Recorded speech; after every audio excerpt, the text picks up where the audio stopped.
বিসমিল্লাহির রহমানির রহিম। সুপ্রিয় শিক্ষার্থীবৃন্দ, তোমাদেরকে স্বাগত জানাচ্ছি ন্যাশনাল কলেজের অনলাইন ভিত্তিক শ্রেণী কার্যক্রমের রসায়ন ক্লাসে আজকে আলোচনা করব রসায়ন দ্বিতীয় পত্রের তৃতীয় অধ্যায়। আজকে প্রথম ক্লাস। এই প্রথম ক্লাসে আমরা আলোচনা করব মোল ও মোলার আয়তন। মোল এবং মোলার আয়তন নিয়ে আজকে আমরা আলোচনা করব। যেহেতু এই চ্যাপ্টারটা পুরোটাই গাণিতিক সমস্যা বিষয়ক একটা চ্যাপ্টার, তো তোমরা খাতা কলম এবং সেই সাথে ক্যালকুলেটর নিয়ে আমার সাথে লেখো এবং আলোচনায় অংশগ্রহণ করো। তো তোমরা প্রথমে তোমাদের জানা দরকার মোল কি। তো লেখো, মোল হলো গ্রামে প্রকাশিত আণবিক ভর বা গ্রামে প্রকাশিত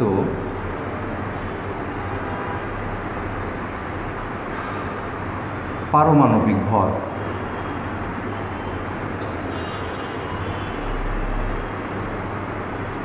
দেখো, গ্রামে প্রকাশিত আণবিক ভর যেমন কার্বন ডাইঅক্সাইড, এর আণবিক ভর 44। তাহলে 44 গ্রাম কার্বন ডাইঅক্সাইড সমান হচ্ছে 1 মোল কার্বন ডাইঅক্সাইড। আবার এখানে যদি অক্সিজেন নেই, তাহলে অক্সিজেনের আণবিক ভর 32। তাহলে 32 গ্রাম অক্সিজেন সমান হচ্ছে 1 মোল অক্সিজেন। আবার অক্সিজেনের পারমাণবিক ভর 16। তাহলে 16 গ্রাম অক্সিজেন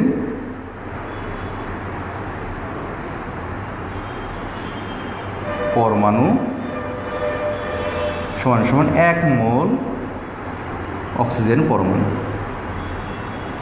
তাহলে গ্রামে প্রকাশিত আণবিক ভর এবং গ্রামে প্রকাশিত পারমাণবিক ভর, এটাই হচ্ছে মোল। তাহলে মোল কি? মোল হচ্ছে গ্রামে প্রকাশিত আণবিক ভর অথবা গ্রামে প্রকাশিত পারমাণবিক ভরকেই আমরা মোল বলি। এবার আসি মোলার আয়তন। 1 মোল গ্যাস প্রমাণ অবস্থায় যে আয়তন দখল করে, তাহলে মোল এবং মোলার আয়তন। তাহলে মোল কি?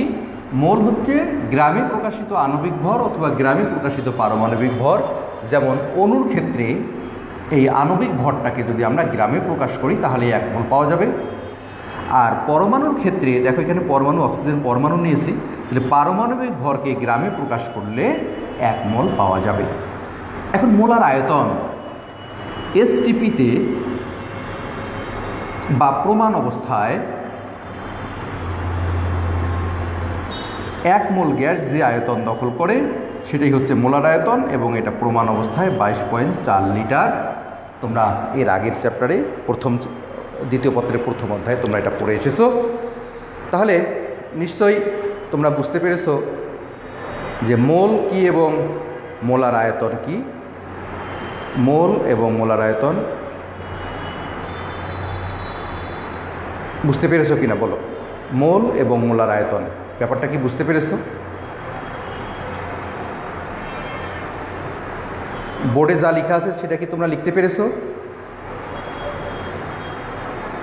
তোমরা একটু কমেন্ট করে জানাও।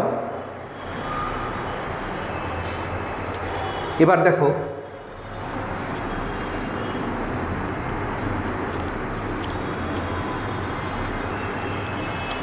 মনে করো এখানে একটা পদার্থ আছে,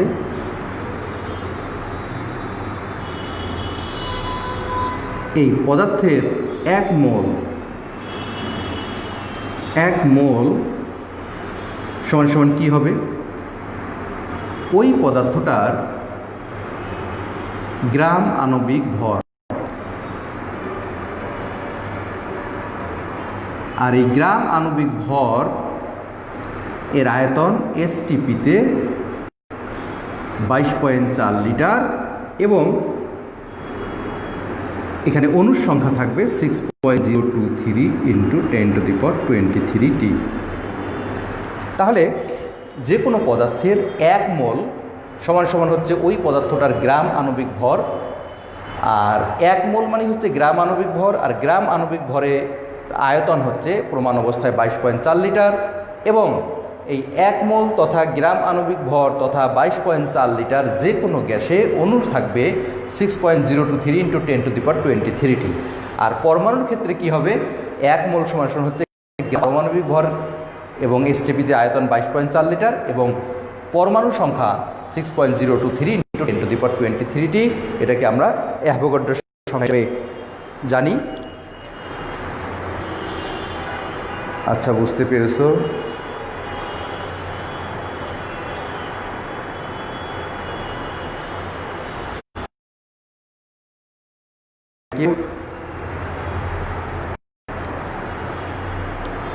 দেখো তাহলে এইটা আমরা লিখতে পারি কি না। কি লিখলাম, যে কোনো পদার্থের 1 মোল সমান সমান তার গ্রাম আণবিক ভর সমান, এবং এই গ্রাম আণবিক ভরের আয়তন হচ্ছে প্রমাণ অবস্থায় 22.4 লিটার এবং অণুর সংখ্যা হচ্ছে 6.023 ইন্টু 10⁻23T। তোমরা কি এই পর্যন্ত লিখতে পেরেছো? তোমরা কি এই পর্যন্ত লিখতে পেরেছো? তাহলে 1 মোল সমান সমান হচ্ছে ওই পদার্থের গ্রাম আণবিক ভর, আর গ্রাম অবস্থায় 22.4 লিটার এবং এর অণুর সংখ্যা 6.023 ইন্টু 10⁻23T।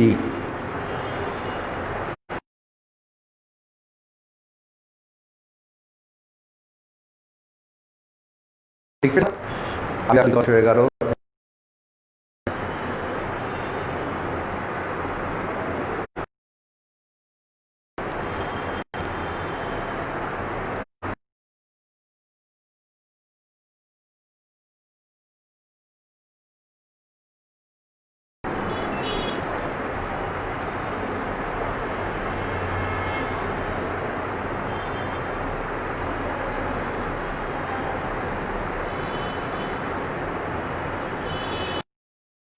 আমরা একটু ম্যাথ করব।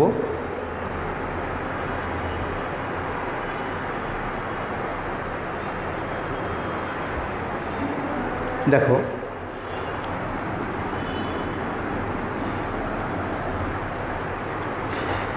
এখানে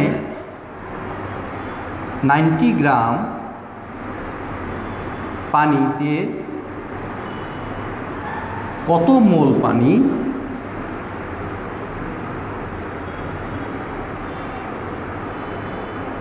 এবং কতটি পানির অণু বিদ্যমান। দেখো তাহলে এখানে পানির কথা বলছে, তাহলে পানি H2O এর আণবিক ভর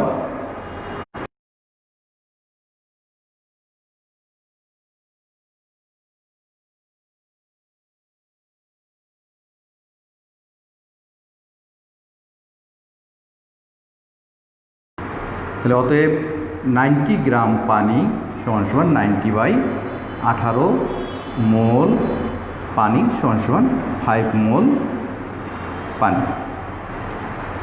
এবার এখানে অণুর সংখ্যা হিসাব করব আমরা। অণুর সংখ্যা,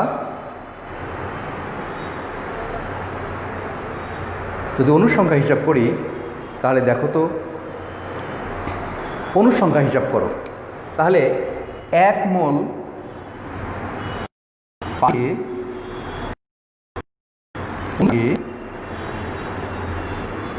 6.023 ইন্টু 10⁻23T।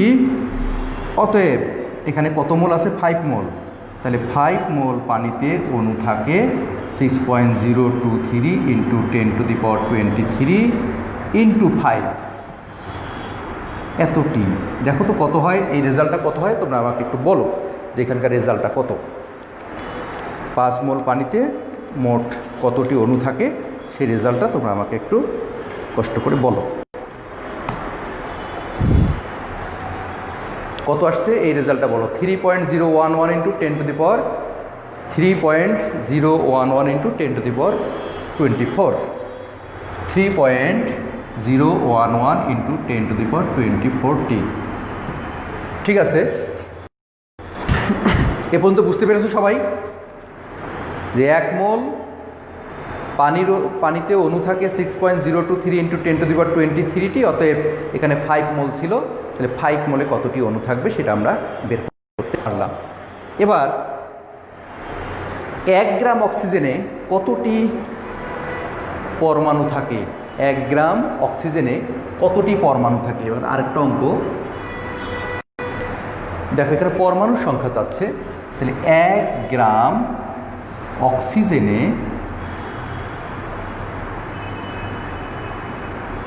পরমাণুর সংখ্যা কত?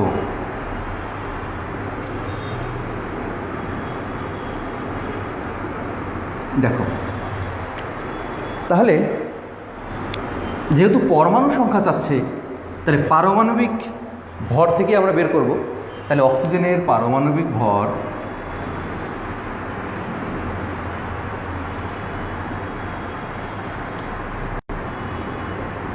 16। যদি অণু বলতো তাহলে আমরা 32 দিয়ে করতাম। তাহলে 16 গ্রাম অক্সিজেনে পরমাণুর সংখ্যা 6.023 ইন্টু 10⁻23t। অতএব 1 গ্রাম অক্সিজেনে পরমাণুর সংখ্যা 6.023 ইন্টু 10⁻23 ডিভাইড বাই 16টি। দেখো তো কত আসে, তোমরা রেজাল্টটা একটু আমাকে জানাও। এখানে 1 গ্রামে কতটি অক্সিজেনের পরমাণু থাকে সেটা তোমরা একটু আমাকে রেজাল্টটা ক্যালকুলেশন করে আমাকে জানাও। 1 গ্রাম অক্সিজেনে কতটি পরমাণু থাকে এই মানটা তোমরা আমাকে একটু জানাও।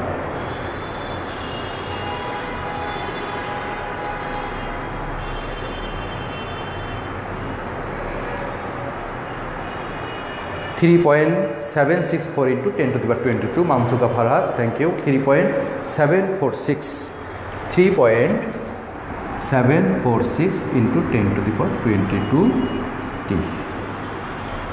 ঠিক আছে সবার?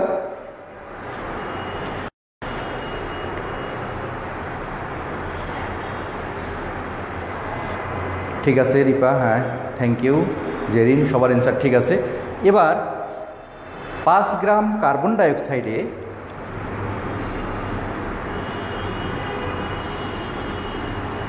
লেখো তোমরা, 5 গ্রাম কার্বন ডাইঅক্সাইডে কতটি অণু থাকে? এটা করো। যেহেতু এখানে অণু বলছে, তাহলে কার্বন ডাইঅক্সাইড অণু এর আণবিক ভর 44। তাহলে 44 তার হচ্ছে 1 মোল, তাহলে 44 গ্রাম কার্বন ডাইঅক্সাইড এ অণু থাকে 6.023 ইন্টু 10⁻23t। অতএব 5 গ্রাম কার্বন ডাইঅক্সাইডে অণু থাকে 6.023 into 10⁻23 into 5 divide by 44t। দেখো তো কত আসে, রেজাল্টটা বের করে বলো। সোয়েব বলছে 6.844 ইন্টু 10⁻22,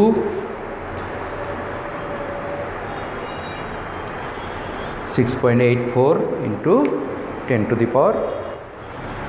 6.84 ইন্টু 10⁻22t।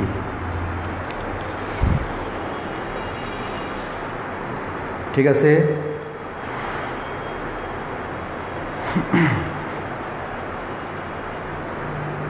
হ্যাঁ ঠিক আছে। 6.840 ফাইজুল ইসলাম, আমাদের রিমন, ঠিক আছে। তোমার প্রমি মিত্র, ঠিক আছে, ঠিক আছে। নেক্সট ম্যাথ হচ্ছে প্রমাণ অবস্থায় 2.2 গ্রাম কার্বন ডাইঅক্সাইডের আয়তন কত? প্রমাণ অবস্থায়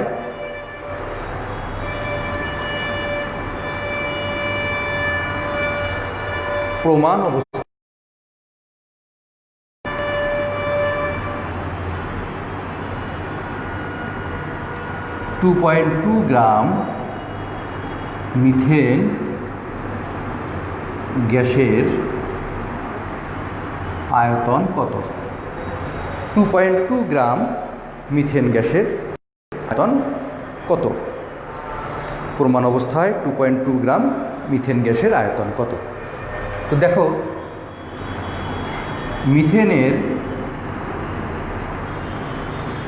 আণবিক ভর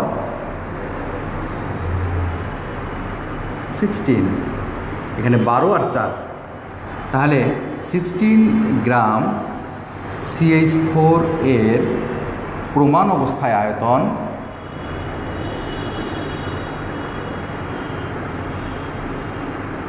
22.4 লিটার। তাহলে 2.2 গ্রাম মিথেনের প্রমাণ অবস্থায় আয়তন 22.4 ইন্টু 2.2 ডিভাইডেড বাই 16 লিটার। দেখো তো কত আসে, এই রেজাল্টটা বলো। মামসুকা ফারাদ বলছে 3.08 লিটার, রিমন বলছে 3.08 লিটার, তাহলে 3.08 লিটার। এবারে এর পরের কোশ্চেন হচ্ছে 5 গ্রাম পানিতে হাইড্রোজেন এবং অক্সিজেন পরমাণুর সংখ্যা কত? 5 গ্রাম পানিতে, দেখো 5 গ্রাম পানিতে হাইড্রোজেন ও অক্সিজেন পরমাণুর সংখ্যা কত? তোমরা আবার আগেই করে ফেলো, একেবারে সহজ অঙ্ক, 9-10 থেকে এই অঙ্কগুলো করে আসতেছ। তাহলে H2O এর আণবিক ভর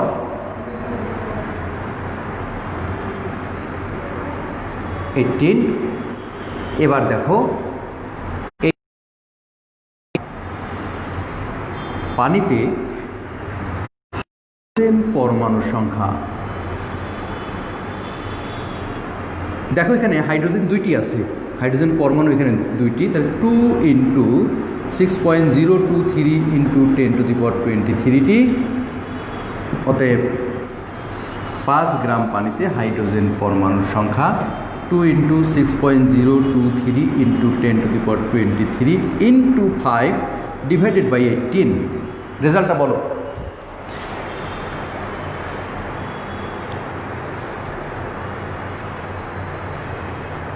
রেজাল্টটা বলো। 3.34 ইন্টু, হ্যাঁ সোয়েব ঠিক আছে, 3.34 ইন্টু 3.34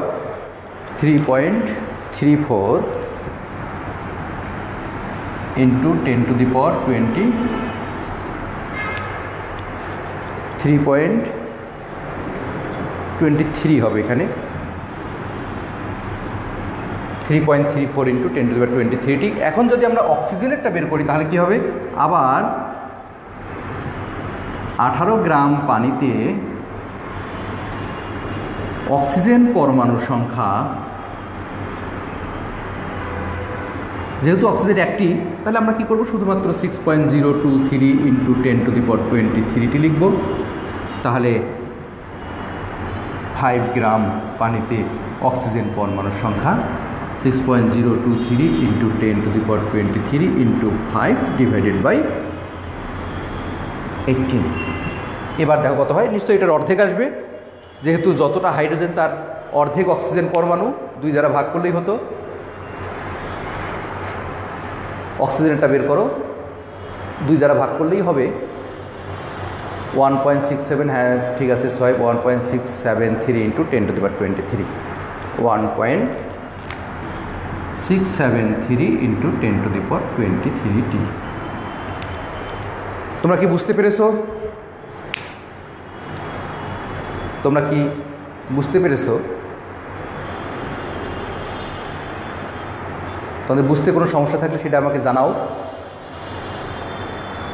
হ্যাঁ মামসুকা ফারাদ ঠিক আছে, 1.673 ইন্টু 10⁻23, থ্যাংক ইউ। তোমাদের বুঝতে কোনো সমস্যা থাকলে সেটা আমাকে বলতে পারো। হ্যাঁ রিপা ঠিক আছে, তোমার অ্যান্সার।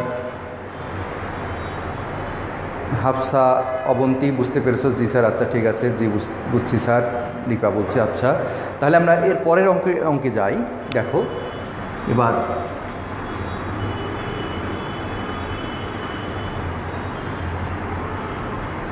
এখানে একটা ম্যাথ এবার প্রমাণ অবস্থায় দেওয়া নাই, এখানে দেওয়া আছে 30 ডিগ্রি সেলসিয়াস তাপমাত্রায় 740 মিলিমিটার পারদ চাপে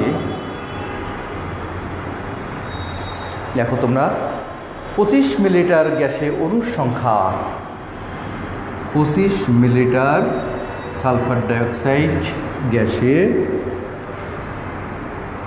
অণুর সংখ্যা নির্ণয় করো।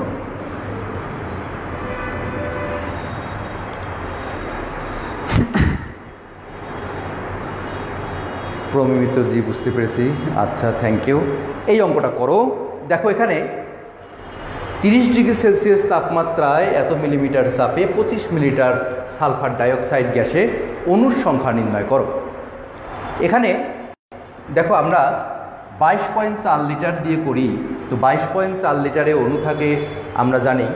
এখানে আমি একটু লিখি যে 22.4 লিটার গ্যাসে অণু থাকে 6.023 ইন্টু 10⁻23টি। তবে অবশ্যই প্রমাণ অবস্থায়, এটা আমরা প্রমাণ অবস্থায় জানি, কিন্তু এখানে প্রমাণ অবস্থায় নেই। 30 ডিগ্রি সেলসিয়াস তাপমাত্রা আছে, এই চাপ আছে, তাহলে প্রমাণ অবস্থায় কি হবে? তাহলে আমরা লিখি P1 = 30 ডিগ্রি সেলসিয়াস, এরপর এখানে T1 = 30 ডিগ্রি সেলসিয়াস = 30 + 273 কত হয়? 303 কেলভিন। এবার P1 = 740 মিলিমিটার অফ পারদ = 740 ডিভাইডেড বাই 760 এত অ্যাটমসফিয়ার। এরপরে V1 = কত আছে? 25 মিলিলিটার = 0. আচ্ছা একবারে করো, 25 ইন্টু 10⁻³ লিটার, এটাকে লিটারে প্রকাশ করলাম। এবার T2 আমাদের প্রমাণ অবস্থায় কত? 273 কেলভিন। P2 1 অ্যাটমসফিয়ার, আর V2 আমরা নির্ণয় করব। তাহলে আমাদের সূত্রটা এর আগের চ্যাপ্টারে আমরা শিখে এসেছি, P1 V1/T1 = P2 V2/T2। এখানে তোমরা V2 এর মানটা বের করো। তাহলে V2 = কী হবে? V2 = হবে P1 V1T2 divided by P2 T1। মানগুলো বসাও, মান বসায় V2 কত হয় সেটা আগে বলো, V2 এর মানটা আগে বলো। এখানে V2 এর রেজাল্টটা তোমরা আমাকে বলো।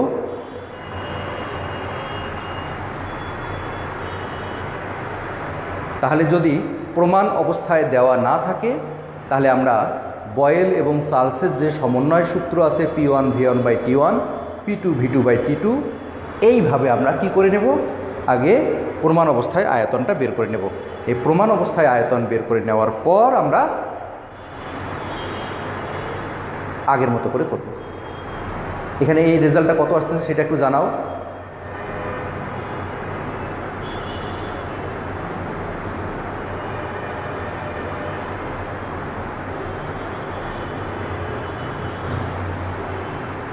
এই রেজাল্টটা কত আসে একটু বলো, ক্যালকুলেশন করে জানাও। P1 V1T2 আচ্ছা 0.02 মামসুকা ফারাদ বলছে 0.02, তাহলে 0.02 লিটার। এরপর তোমরা লেখো যে 22.4 লিটার গ্যাসে অণু থাকে 6.023 ইন্টু 10⁻23টি, অতএব 0.02 লিটার গ্যাসে কতটি অণু থাকবে? এখন তোমরা কি লিখবা? 22.4 লিটার গ্যাসে, সালফার ডাইঅক্সাইড গ্যাসে প্রমাণ অবস্থায় অণু থাকে 6 ইন্টু 10⁻23টি। তো লিখছি কি দেখা যায়? চাপ অ্যাটমসফিয়ারের নিচে। আচ্ছা, অ্যাটমসফিয়ার এককে নেওয়ার জন্য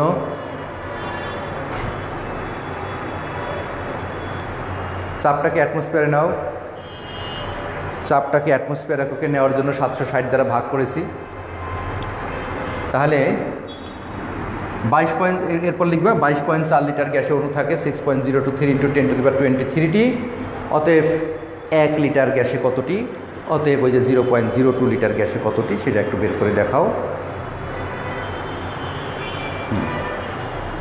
তাহলে 22.4 লিটার সালফার ডাইঅক্সাইড গ্যাসে অণু থাকে 6.023 × 10⁻23টি।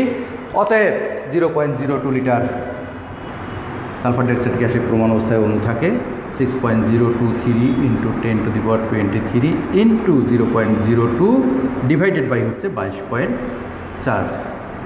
দেখো রেজাল্টটা কত আসে সেটা আমাকে একটু জানাও। রেজাল্টটা একটু বলো, রেজাল্টটা আমাকে একটু বলো তোমরা কত আসে। তাহলে 22.4 লিটার সালফার ডাইঅক্সাইড গ্যাসে প্রমাণ অবস্থায় অণু থাকে 6.023 × 10⁻23টি। অতএব 0.02 লিটার সালফার ডাইঅক্সাইড গ্যাসে কতটি অণু থাকবে সেটা একটু ক্যালকুলেশন করে 5.89 × 10⁻20। ঠিক আছে, 5.89 × 10⁻20টি। তোমরা কি অঙ্কটা বুঝতে পেরেছো?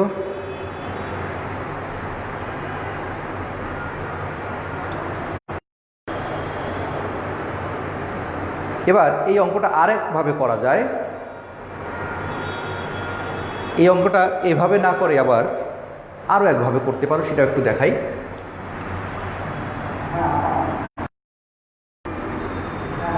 এই অঙ্কটা আরও একটা নিয়মে করা যায়, সেটা হচ্ছে কিভাবে, যে পিভি সমান সমান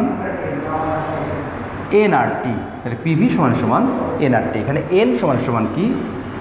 এন সমান সমান হচ্ছে পিভি বাই আর টি। এখন এখানে পি এর মান আমরা বসাবো। পি কত ছিল? 740 ডিভাইডেড বাই 760 এত অ্যাটমসফিয়ার ইন্টু ভি কত ছিল? 0.25 ×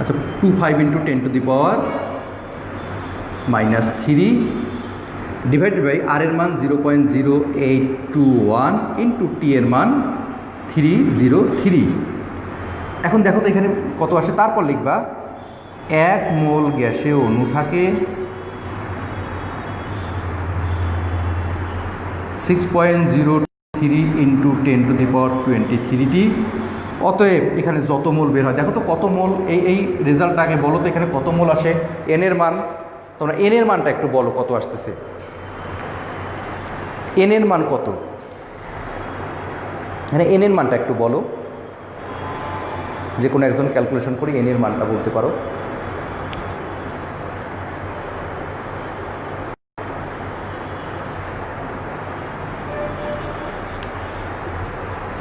এখানে এটা কিন্তু লিটার 2 এর মতো হয়ে গেছে।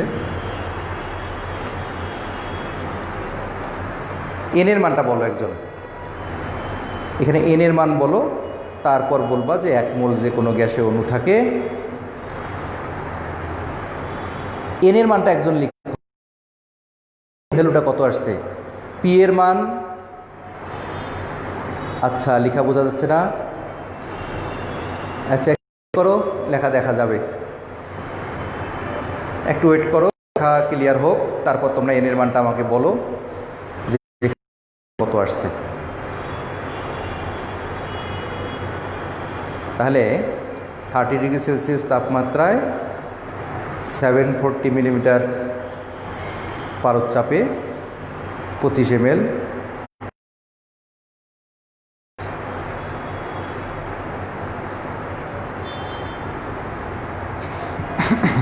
দেখো এখানে এন এর মান বলো, এন এর মান দীপা, এন এর মান কত? আচ্ছা লেখা বোঝা যাচ্ছে না প্রমি মিত্র, একটু ওয়েট করো, লেখা বোঝা যাবে, একটু ওয়েট করো।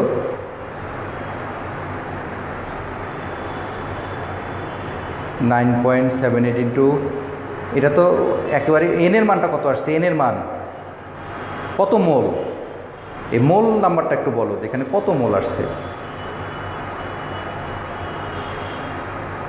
এরপর তোমরা লিখবা কি যে 1 মোল যে কোনো গ্যাসে অণু থাকে 6.023 × 10⁻23টি, অতএব যত মোল এখানে আসলো সেই মোল পরিমাণ দ্বারা অ্যাভোগাড্রোর সংখ্যাকে গুণ করে দাও। আচ্ছা 9.78 × 10⁻⁴, 9.78 × 10⁻⁴ মোল। তাহলে 9.78 × 10⁻⁴ মোল গ্যাসে অণু থাকে 6.023 × 10⁻23 × 9.78 × 10⁻⁴ এতটি। আমরা এই অঙ্কটা দুইভাবে করতে পারি।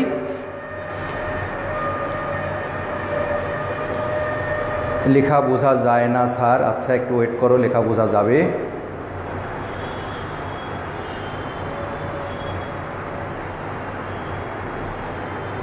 এখন কি বোঝা যায়?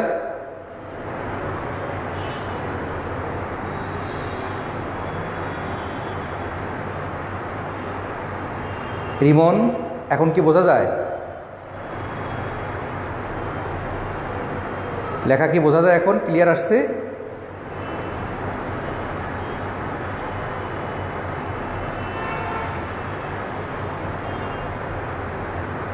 না স্যার, আচ্ছা ক্লিয়ার হলে তোমরা একটু লিখে জানাবে যে এখন ক্লিয়ার, তখন আমি আচ্ছা না স্যার, ক্লিয়ার হলেই বলবা।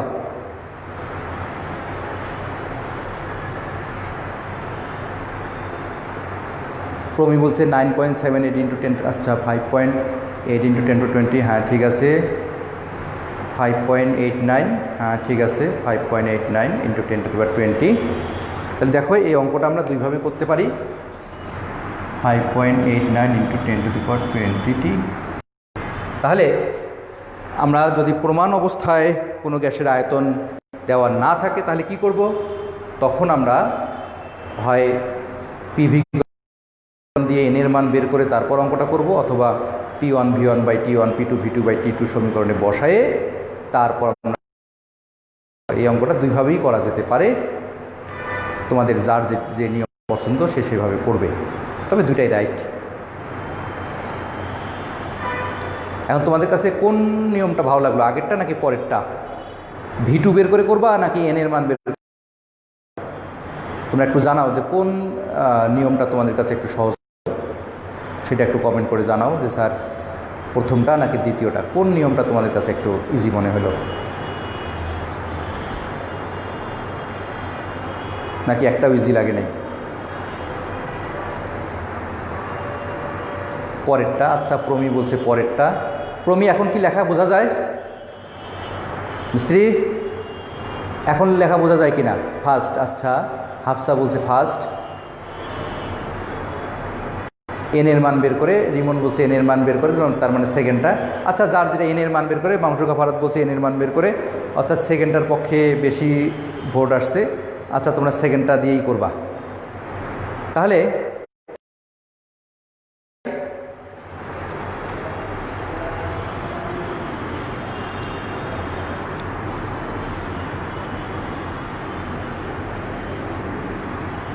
লেখো 300টি স্বাক্ষর দিতে 300টি স্বাক্ষর দিতে গ্রাফাইট পেন্সিলের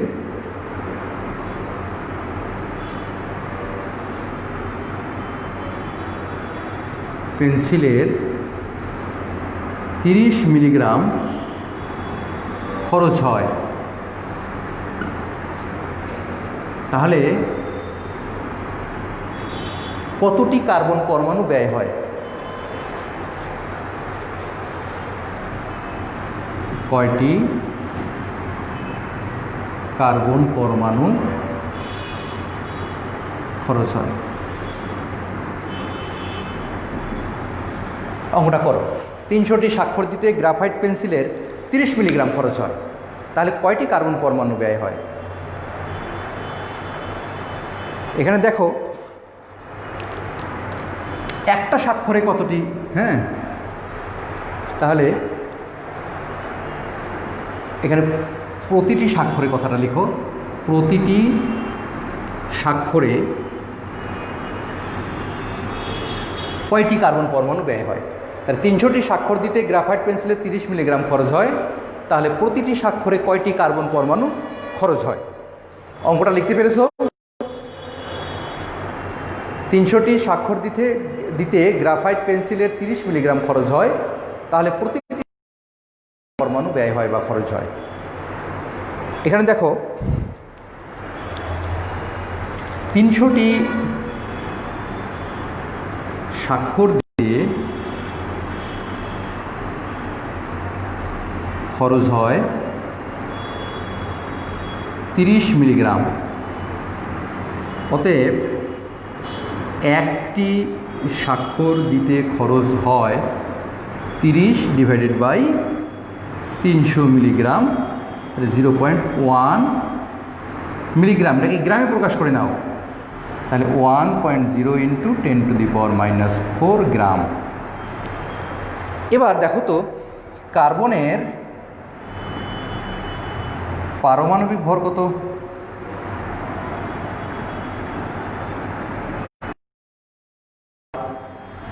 কার্বনের পারমাণবিক ভর 12। তাহলে আমরা কি লিখতে পারি? 12 গ্রাম কার্বনে পরমাণু থাকে 6.023 ইন্টু 10⁻23টি। অতএব 1.0 ইন্টু 10⁻⁻4 গ্রাম কার্বনে পরমাণু থাকে 6.023 ইন্টু 10⁻23 ইন্টু 1.0 ইন্টু 10⁻⁻4টি। দেখো তো কত হয়, রেজাল্টটা কত আসে একটু বলো।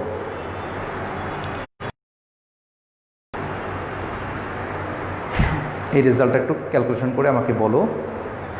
লেখা বোঝা যায় না স্যার, আচ্ছা একটু ওয়েট করো তাহলে বোঝা যাবে। লেখো খরচ হয় 30 মিলিগ্রাম, অতএব একটি স্বাক্ষর দিতে খরচ হয় 30 ডিভাইড বাই 300, 0.1 মিলিগ্রাম।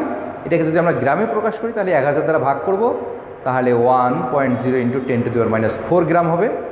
যেহেতু কার্বনের পারমাণবিক ভর 12, তাহলে আমরা কি লিখতে পারি যে 12 গ্রাম কার্বনে পরমাণু থাকে 6.023 ইন্টু 10⁻19।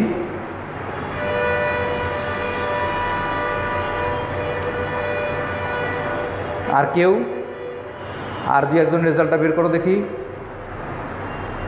রিমন বের করছে, আরও দুই একজনের রেজাল্টটা একটু দেখি রিমনের একটা ভুল হইল কিনা, একটু যাচাই করি। এখন ডিভাইডেড বাই 12 আছে নিচে, এই 12টার নিচে চলে আসবে, তাহলে 6.023 into 10⁻23 into 1.0 into 10⁻⁻4 divided by 12। Sir দেখা যায় না, আচ্ছা তাহলে আমি এই অংশটা একটু উপরে লিখতেছি, তোমরা একটু দেখো এই অংশটা নিচে দেখা যাচ্ছে না, তাই আমি একটু উপরে লিখলাম। এখানে তোমরা লেখো যে কার্বনের পারমাণবিক ভর 12, তাহলে 12 গ্রাম কার্বনে পরমাণু থাকে 6.023 ইন্টু 10⁻23টি। অতএব এখানে 1.0 ইন্টু 10⁻⁻4 গ্রাম কার্বনে পরমাণু থাকে 6.023 into 10⁻23 into 1 into 10⁻⁻4 divided by হচ্ছে 12। দেখো কত আসে, 5.019 ইন্টু 10⁻18। 5. হ্যাঁ রিমন ঠিক আছে, হ্যাঁ রিমনেরটা ঠিক আছে, 5.019 ইন্টু 10⁻18টি।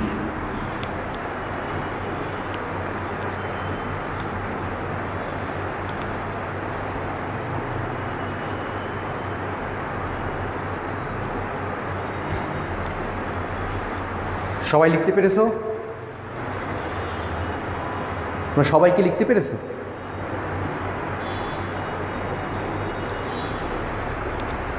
সুপ্রিয় শিক্ষার্থীবৃন্দ, আজকে আমরা শুধুমাত্র এই মোল এবং মোলার আয়তন বিষয়ক অথবা অ্যাভোগাড্রোর সংখ্যা বিষয়ক গণনাগুলো শিখলাম।